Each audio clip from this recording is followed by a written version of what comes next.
Heroes Toy Reviews is not intended for children or anyone under the age of 17. Today, on Heroes Toy Reviews, we'll be reviewing Masters of the Universe Origins Cartoon Collection Spikor. Hebro77 here, and welcome to a brand new YouTube channel. This is Hebro's Toy Reviews. But this is the 1983 Jump Jetpack. I just broke his crotch. What do you think about her? I was playing tennis with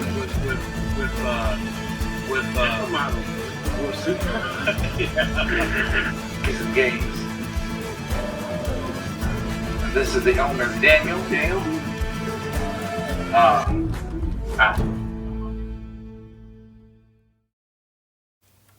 Hello everybody and welcome to Heroes Toy Reviews. Today, as I mentioned in the intro, we will be reviewing cartoon Masters of the Universe Origins cartoon version of Spikor as seen on the games. And I always thought the title of this cartoon was The Game. This is one of my favorite cartoons as we see both good and evil compete in what essentially is American Gladiators version of Masters of the Universe. And two top heroes there's a top hero and a top villain chosen to go at it, and the fate of the universe is at play. Initially, the Game Master, an alien race who comes from universe to universe, choosing good versus evil, a champion from each side to represent their side. Initially, he was going to choose He-Man, but He-Man could not be available. I think Prince Adam had lost his sword at the time or something like that. For whatever reason, he was unavailable. So the Game Master chose Spikor to serve for the side of evil and Fisto for the side of good. And they all had to go around collecting these game pieces, which you can see right here on the back. This does come with some game pieces, and you can see the front of the card. You can see the game pieces are in here. Makes me wonder if they're going to come out with a Fisto, which they probably already have, the cartoon collection series that is. But let's find out that and a whole lot more. With no further ado, let's get down to the toy review. To the review. We see here on the package it says Spikor, Untouchable Master of Evil Combat. Now Spikor, despite his popularity, has only been in 3, yes that's right, count them 1, 2, 3 appearances in the Filmation cartoon, which would include The Gambler, Visitors from Earth, and The Games, with The Games being one of the most popular one. Now, I can't remember which one it was, but he actually shows up as a land shark in one of those episodes. And that might have been the land shark's one and only appearance, but I could be wrong. And with that out of the way now, let's take a look at this Spikor. Now, the original Spikor came with a hand, an arm that's like that, and an arm with the prongs. This weapon here was just part of his arm. And it was a gimmicky thing as well, as it extended. Now, I don't know what this one does. I don't think it extends. It'll say on the back of the packaging. However, as you could see, he comes with a comic book, as they all come with miniature comics, but this one looks like it's got sort of like a puzzle to it. Like there might be some puzzle pieces there. I don't know. But he comes with the game pieces from the episode games. He comes with a attachable trident, which the original figure, as I mentioned, that was just a part of his arm. So now you have the options. Do you want him to have two arms? Because in the 80s, you couldn't. I like the artwork as I like in all of the not classics, the Masters of the Universe Origins cartoon collection. And the word cartoon, as you can see here, looks just like the letters of Filmation when the Filmation would come across the screen. That's how you knew it was going to be a fun time when you saw Filmation come across your screen, unless it was like Ghostbusters. Filmation Ghostbusters. Yuck. That's another episode for another time. Now that we've got that out of the way, let's take a look at the back of the artwork. And as you can see here, as with the other cards, let's shed some light on this subject. Oh no, it's not going to function. Okay, there we go. As you can see here, oh, no. Okay, there we go. You got cross cells for other Masters of the Universe Origins collectors figures, and which Clawful was one of them.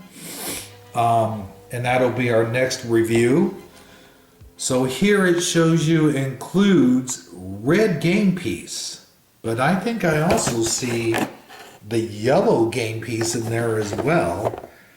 So it makes me wonder, are they going to come out with a Fisto? Because that would be cool. And yes, I love saying the name Fisto. Just relax, chill. It's just his name. And then it says twist into powerful battle positions. Well, what I liked about the original figures is you could actually twist them and then they would do a battle pose. And by the way, his claw, which in this version, trident I should say, was on the right arm, which you could probably put it on the right arm, and it shows it going on the right arm. But you could also put it on the left arm if you want to, I imagine. But with that being said, oh, also looks like we're getting a Webster. I would love to have a Masters of the Universe Webster figure. But with that all being said, oh, also here's the artwork. This is from the Filmation cartoon. But notice they didn't make it look cartoony. They made it look like it came straight from the comic book, which it does come straight from the comic book as seen on the games. With all that out of the way, let's take a look at the figure. So here we have Spikor out of the package, and I'm a little disappointed when I took out his trident and realized it doesn't really extend. It's just, you know, you can change his hand into it. As with, unlike with the original figure, which I will show you here in just a short minute, the game pieces are really cool looking. I really like these, and you can use these for just about anything. You don't have to use them with just Spikor.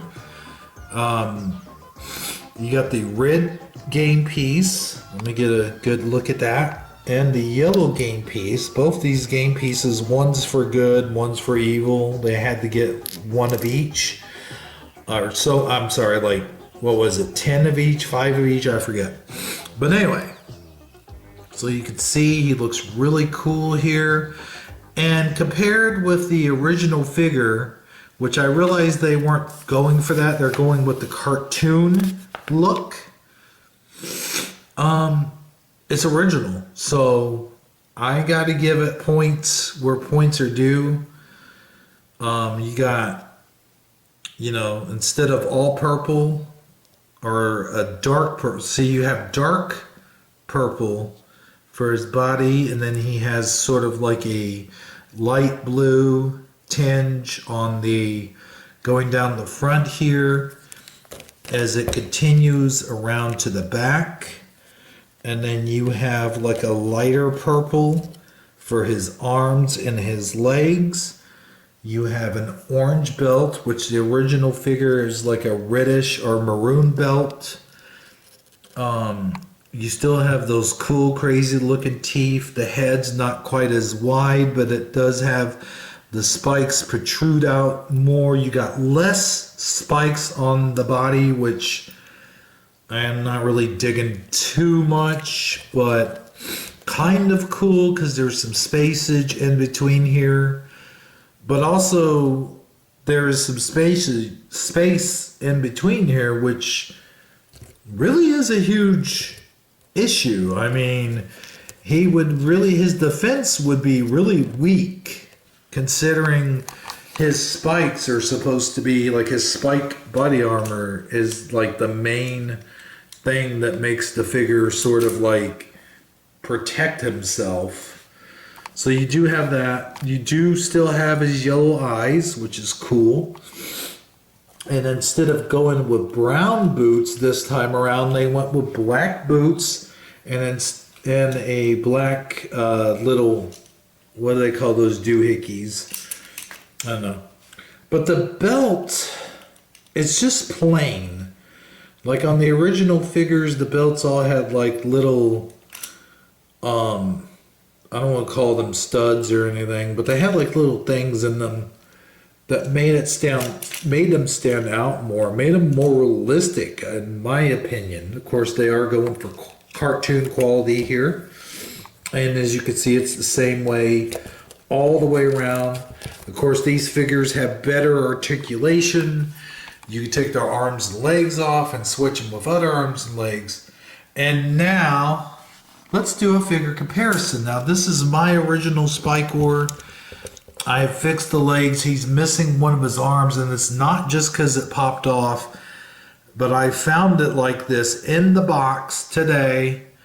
Yes, ladies and gentlemen, unfortunately, the whole thing is broke off. As you can see, there's a nice big square hole there, and that might be an easy fix. I'll have to get on Toy Polloi later today sometime, figure it out. Now, as I mentioned, his chest armor is almost completely covered. He's got this little area here, as you can see, but there's even spikes on that, like little diamond studded spikes in the middle. And his neck area has a turquoise like color, and that goes all the way around. I prefer that over the blue on the other figure. And his belt, as I said, has more details on it. He's got the brown boots. And here's what I like about this one. The action play feature was that you could, see if I can do it, you could extend out. Now, I know that over time that kind of just wears out, and as you can see, it just kind of goes down like that. So I do understand kind of where they were coming from when they made his hand just like that. But I do like this figure a little bit more. The original a little bit more. Of course, I am biased. So we have this. I think this is the original weapon that he came with, the club, although he doesn't need a weapon. Much like most of these Masters of the Universe figures, the original ones, they already had a weapon. I do have, his original arm, but it's broke. So now that we've talked about all this is becoming a longer video than it has to. Of course, we have the instructions here of the parts that are removable, and I think all his legs and arms and head, and even I think like the torso. Ow, dang it! Maybe the torso is not removable on this one. I don't know, kind of tight feeling, which I kind of like that. I don't like it when you pick up, let's say for an example, this will be the last review we do for this week. Kronos over here, like you could easily take him apart from his torso, or some of the He-Man figures I got that are He-Man and Skeletor, they come apart from the waist way too easily. And but let's see what he looks like with his trident. Well, here he is with his trident, and I'll be honest, it's okay. But I don't know, I wish they would have done some kind of mechanism to make it like just stick out more. Now that we have his trident on, let's see what he looks like with one of the game pieces attached to his arm. So there he is with a game piece in his hand. I didn't realize these had little handles on the side. I honestly thought you detached their hands and pushed this end into it, which doesn't really make a whole lot of sense when you think about it, but I thought, what the hell. Anyway, yeah, that really does it for this action figure review. I hope you enjoyed this review. If you did, please give me a thumbs up. And stay tuned for the outro. Thank you. Oh, and I almost forgot. If I had to rate this figure, I'd give him a good solid 5 out of 10. Now, would I recommend him for your Masters Universe Origins collection? Yes, absolutely. But as far as who do I like better? Well, the original is usually the best. Well, folks, that does it for this toy review, but we are going to have an entire week. Well, today's Tuesday, we're going to have an entire week of Masters Universe Origins figures, at least 3 of them that I'll be reviewing this week. Today, of course, was Spikor, and tomorrow it might be Clawful or Trapjaw. Stay tuned to find out. But until then, until next time that is, remember, knowing isn't just half the battle, it's the whole damn war. See you next time. And now, Spikor, let's see how He-Man likes your... Ouch! Spikes! Skeletor, Spikor, and He-Man figures each sold separately. Spikor. No one can stop the spike-studded armor of the mighty Spikor. Not even me, you muscle-bound porcupine. Not even you, He-Man. Spikor is new from the Masters of the Universe collection. Other action figures each sold separately from Mattel.